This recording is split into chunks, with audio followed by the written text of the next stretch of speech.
One thing I also want to ask about, right? I'll have to set this up carefully because you know Americans, mate, they'll get all put out of this, right? This is just an analogy, right? On the most basic level, people, if you just look at the results, would say typically LEC/EULCS has been a better region than NALCS. So when I give this analogy, I know they're going to get upset, but I'm just using it for the sake of making the point to you, right?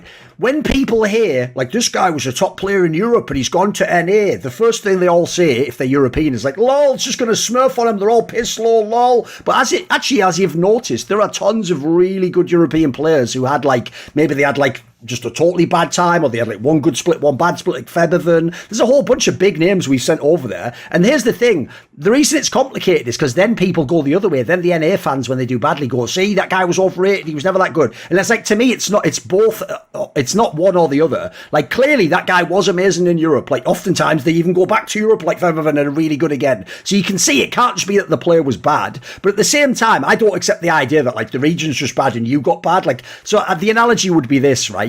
If you took a good League of Legends player and you made him play in a way lower division in just ranked, right? This might sound counterintuitive to a fan, but there are times in the game where you'll try like a high level move that will actually fail because the other players don't understand it. Like, your teammate doesn't know what you're doing, the opponent doesn't know what you're doing. So even though they're worse players, a high level player might actually be a terrible player to make. Meanwhile, actually, if it's because my joke is, this is what I always say about fans on Reddit. You know, when they complain like, oh, I'm really good, but like I'm stuck in like low elo. It's like, no, you're watching pro matches trying to do pro moves against like bronze players. Like, it's not going to work, mate. Like, they're not going to know what you're doing, like stepping up and trying to zone something. Like, they're just going to do stupid bronze stuff to you and beat you. So the analogy I'm giving here is, right, I'm not trying to flame the region, but even if people can acknowledge like it's a not as good a region overall, like famously it's just an ARAM, isn't it? It's just 5v5 mid lane all the time.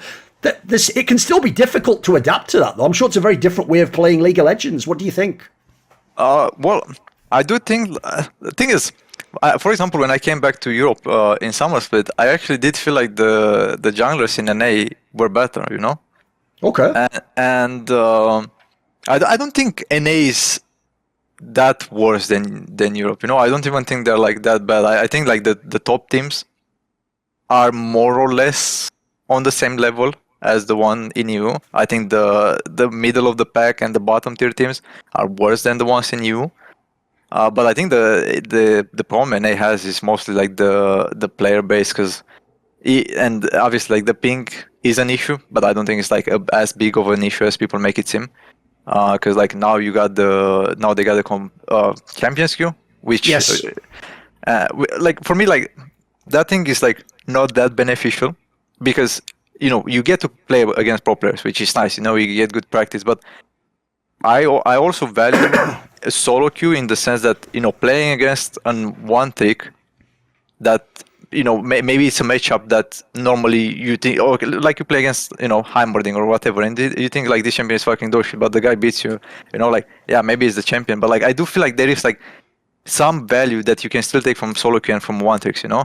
And I also value solo queue in the sense that I do want to play weird picks and try new stuff, which I feel like you simply cannot in that environment in the Champions League, because like people are playing for.